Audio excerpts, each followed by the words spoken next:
Hello दोस्तों, हम लोगों ने टाइप्स ऑफ रिएक्शन में डिकम्पोजिशन रिएक्शन तक पढ़ लिया है। आज हम लोग पढ़ेंगे डिस्प्लेसमेंट रिएक्शन।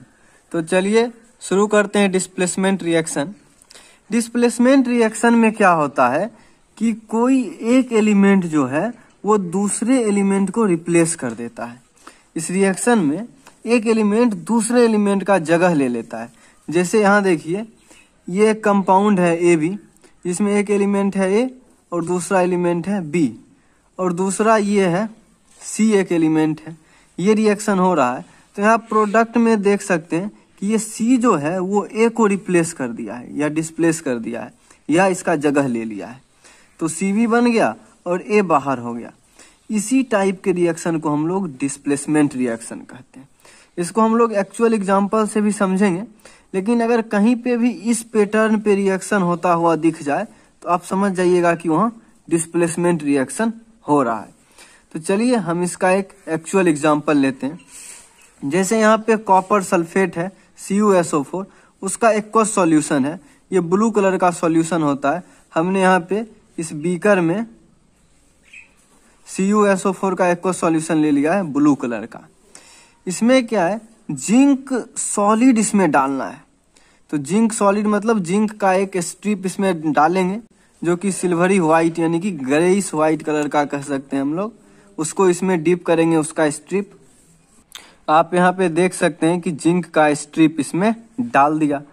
अब जब इसमें जिंक का स्ट्रिप डाल के थोड़ी देर के लिए छोड़ देंगे तो यहाँ क्या हो रहा होगा, ये जिंक जो है ये कॉपर का जगह ले रहा होगा। ये जिंक इस कॉपर को डिस्प्लेस कर रहा होगा या ये जिंक इस कॉपर को रिप्लेस कर रहा होगा और इस कॉपर के जगह जिंक आ रहा होगा। यानी कि ये जो सॉल्यूशन है CuSO4 का सॉल्यूशन, ये सॉल्यूशन धीरे धीरे ZnSO4 का सॉल्यूशन बनता जा रहा होगा और ZnSO4 कलरलेस होता है।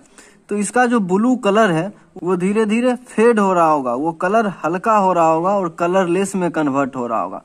वहीं ये जो जिंक का स्ट्रिप है इस पे से जिंक हट रहा होगा और यहाँ पे कॉपर आके जमा हो रहा होगा। तो थोड़ी देर में सिचुएशन कुछ ऐसा हो जाएगा कि कंटेनर में पूरा CuSO4 से कॉपर रिप्लेस होके जिंक आ जाएगा और ZnSO4 जो होता है वो कलरलेस होता है। तो कंटेनर में आपको ZnSO4 का कलरलेस एक्वस सॉल्यूशन मिलेगा और ये स्ट्रिप जो है वो जहां तक CuSO4 में डूबा हुआ था उसमें से जिंक रिप्लेस होके कॉपर आ जाएगा और कॉपर का कलर होता है रेड ब्राउन। तो ये पोर्शन जो CuSO4 के अंदर था वो रेड ब्राउन कलर का हो जाएगा क्योंकि यहाँ पे कॉपर का लेयर आ गया है और ये यहाँ पे जिंक है। तो कुछ इस तरह से आपको देखने के लिए मिलेगा। ये सारी चीजें आपको समझ में आ गया होगा। अब हम लोग देखेंगे कि जिंक जो है वो कॉपर को क्यों रिप्लेस कर पा रहा है। अगर जिंक के जगह कोई दूसरा मेटल होता या कोई दूसरा एलिमेंट होता तो क्या वो कॉपर को रिप्लेस कर पाता। तो इसके लिए एक कंडीशन है कि यहाँ पे जो एलिमेंट है, जो अकेला एलिमेंट है, वो जिसको रिप्लेस कर रहा है उससे ज्यादा रिएक्टिव होना चाहिए, तभी वो डिस्प्लेस करेगा, रिप्लेस कर पाएगा, नहीं तो नहीं करेगा। तो इसके लिए एक मेटल का रिएक्टिविटी सीरीज होता है, आप वो चाहें तो याद रख सकते हैं। या फिर अगर ये रिप्लेस कर रहा है तो आपको इतना तो पता चल जाएगा कि ये जिंक यहाँ पे कॉपर से ज्यादा रिएक्टिव था तभी ये जिंक रिप्लेस किया, अगर कम रिएक्टिव होता तो रिप्लेस नहीं कर पाता। तो चलिए हम लोग एक बार मेटल का रिएक्टिविटी सीरीज देख लेते हैं। ये हमारा मेटल का रिएक्टिविटी सीरीज है। इसमें जो सबसे ऊपर है वो ज्यादा रिएक्टिव है, जैसे जैसे नीचे आ रहे हैं रिएक्टिविटी घटते जा रहा है और लेड के बाद फिर हाइड्रोजन है और ये सारा रिएक्टिविटी डिक्रीज हो रहा है। तो इसका मतलब इसमें ऊपर का जो एलिमेंट है वो नीचे वाले को आसानी से रिप्लेस कर देगा। पिछले एग्जाम्पल में हम लोगों ने देखा था कि कॉपर को जिंक ने रिप्लेस किया था। कॉपर देखिए कितना नीचे है, हाइड्रोजन से भी नीचे है और जिंक कॉपर से ऊपर है, इसलिए जिंक आसानी से रिप्लेस कर दिया कॉपर को। ठीक उसी तरह से सिल्वर को, ये सब सिल्वर को कॉपर भी रिप्लेस कर सकता है। ये सारा जो है वो उसके ऊपर है। ये सीरीज इस तरह से है कि ये जो हाइड्रोजन के बाद ये आ रहा है ये सब इसके नीचे है, यहाँ से वो इधर गया है। तो आप ये सीरीज चाहे तो याद कर लें। सबसे ज्यादा रिएक्टिव पोटेशियम है, फिर सोडियम, फिर कैल्शियम, फिर मैग्नीशियम। या फिर इतना दिमाग में रखें कि कोई एक एलिमेंट दूसरे एलिमेंट को डिस्प्लेस कर रहा है, इसका मतलब वो दूसरे एलिमेंट से ज्यादा रिएक्टिव है। तो चलिए अब हम लोग कुछ और एग्जांपल देखते हैं डिस्प्लेसमेंट रिएक्शन का। तो यहाँ पे ऊपर में मैंने रिएक्टिविटी सीरीज लिख दिया है ताकि आप इससे मैच करा सकें कि रिएक्शन होगा या नहीं होगा। जैसे यहाँ पे कॉपर सल्फेट है तो इसका ब्लू कलर का एक्वस सॉल्यूशन होगा। उसमें जब मैग्नीशियम का सॉलिड टुकड़ा डालेंगे तो ये मैग्नीशियम इसको रिप्लेस कर देगा कॉपर को, क्योंकि मैग्नीशियम जो है आप रिएक्टिविटी सीरीज में देखें वो कॉपर से बहुत ज़्यादा रिएक्टिव है। तो चूंकि मैग्नीशियम जो है वो कॉपर से ज़्यादा रिएक्टिव है इसलिए मैग्नीशियम कॉपर को रिप्लेस कर देगा।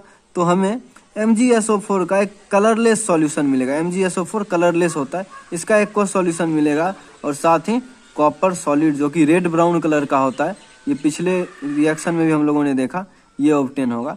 तो यहाँ पे क्या होगा, इसका ब्लू कलर फेड हो जाएगा क्योंकि MgSO4 कलरलेस होता है, वो कलर हल्का होने लगेगा। इसी तरह से फिर से दूसरा एग्जाम्पल हम लोग देखें, कॉपर सल्फेट है, इसको Fe रिप्लेस कर रहा है। आपको ये रिएक्शन देख के पता चल रहा है कि कॉपर की जगह Fe आ गया। अब चूंकि इसको Fe रिप्लेस कर रहा है इसका मतलब है कि आयरन जो है वो कॉपर से ज्यादा रिएक्टिव होगा। तो हाँ बिल्कुल ऐसा है, आप देख सकते हैं आयरन जो है रिएक्टिविटी सीरीज में वो कॉपर से ज्यादा रिएक्टिव है। यानी कि आपको अगर रिएक्शन लिखा हुआ है तो आप पता लगा सकते हैं कि ज्यादा रिएक्टिव है तभी उसको रिप्लेस कर रहा है। तो अब ये रिएक्शन हम लोग कैसे कराते हैं वो देखिए। यहाँ हमने टेस्ट ट्यूब में ब्लू कलर का कॉपर सल्फेट का एक्वस सॉल्यूशन ले लिया है, उसमें हमने आयरन का एक नेल डाल दिया जो कि ग्रे कलर का होता है। आयरन आप लोगों ने देख ही रखा होगा, उसमें आयरन का नेल डाल दिया। तो क्या होगा, धीरे धीरे जब इसको हम छोड़ देंगे थोड़ी देर के लिए तो वो कॉपर सल्फेट जो है वो आयरन सल्फेट बन जाएगा। FeSO4 का सॉल्यूशन हम लोगों को मिल जाएगा, एक्वस सॉल्यूशन।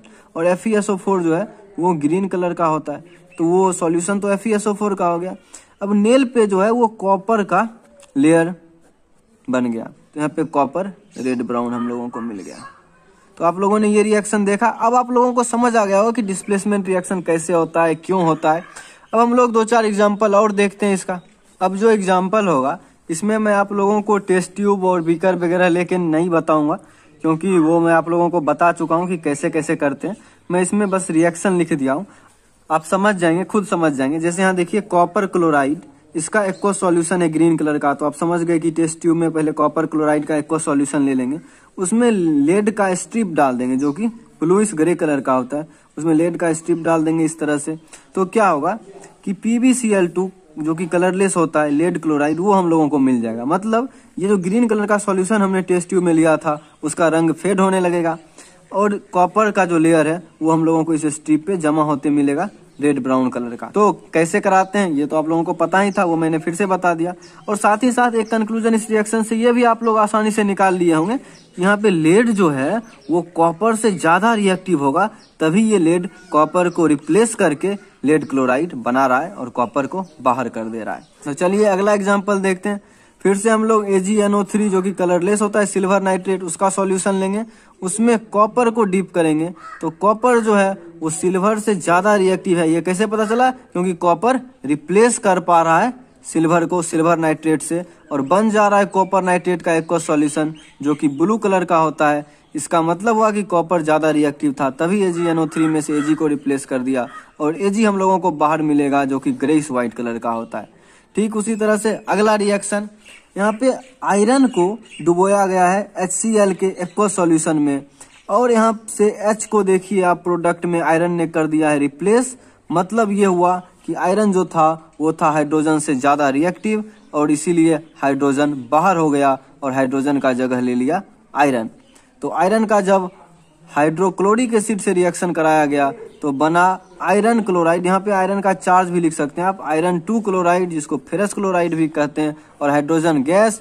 ये आपका NCERT में क्वेश्चन है, तो इस रिएक्शन को आप इंपॉर्टेंट मान के याद रखें। ये क्वेश्चन आ भी सकता है, वो लैंग्वेज के फॉर्म में लिखेगा, लेकिन आपको इक्वेशन के फॉर्म में लिखना आना चाहिए। जैसे ही आप इक्वेशन के फॉर्म में लिखेंगे आपको दिख जाएगा कि आयरन जो है वो हाइड्रोजन को रिप्लेस किया है और हाइड्रोजन का जगह ले लिया है और हाइड्रोजन गैस को बाहर निकाल दिया है।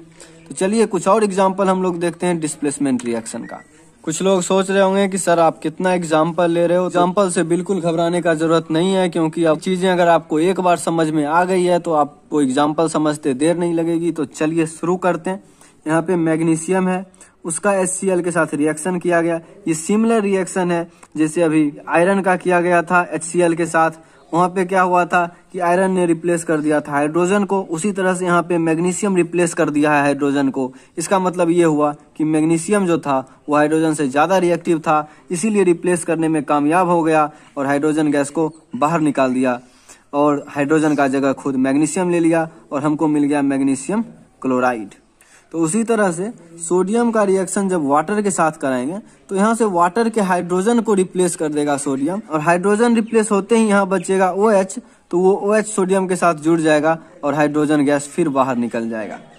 और उसी तरह से आप यहाँ देखें क्लोरीन का रिएक्शन कराया गया पोटेशियम आयोडाइड के साथ, तो प्रोडक्ट में देखें पोटेशियम क्लोराइड मिल रहा है और आयोडीन बाहर हो रहा है। इसका मतलब क्या हुआ कि क्लोरीन जो है वो यहाँ से आयोडीन को रिप्लेस कर दिया है, तो इसका मतलब क्लोरीन जो है वो आयोडीन से ज्यादा रिएक्टिव है, इसीलिए क्लोरीन पोटेशियम आयोडाइड से आयोडीन को बाहर कर दिया और आयोडीन का जगह खुद क्लोरीन ले लिया और पोटेशियम क्लोराइड मिल गया। अगर ये रिएक्शन देगा तो इससे आप इतना तो कंक्लूड कर ही पाएंगे कि ये डिस्प्लेसमेंट रिएक्शन है, और दूसरा चीज ये भी कंक्लूड कर पाएंगे कि इसमें क्लोरीन जो है वो आयोडीन से ज्यादा रिएक्टिव है। अगर इतना आप कंक्लूड कर पा रहे हैं तो आपका काम हो गया।